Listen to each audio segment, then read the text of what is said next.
Did you know MoneyGram offers a convenient and flexible way to pay your rent, especially if you don't have traditional banking options? This guide will walk you through the simple steps to pay your landlord or property management company using MoneyGram. First, you'll need to find a MoneyGram location. You can do this by visiting the MoneyGram website or using their mobile app to find the nearest agent. Once you're at a MoneyGram location, let the agent know you want to send money for a bill payment or directly to a person, depending on your landlord's specific instructions. You'll need your landlord's full name or the property management company's name, their exact address, and potentially an account number or reference number if provided by them. Make sure to double-check all details for accuracy.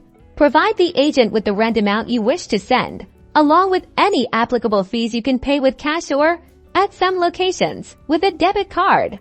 After the transaction is complete, you'll receive a receipt with a reference number. Keep this receipt in a safe place as proof of payment. You can even track the status of your payment online using the reference number provided on your receipt, giving you peace of mind. MoneyGram provides a reliable alternative for rent payments, offering convenience and flexibility. Say goodbye to payment struggles and hello to seamless transactions.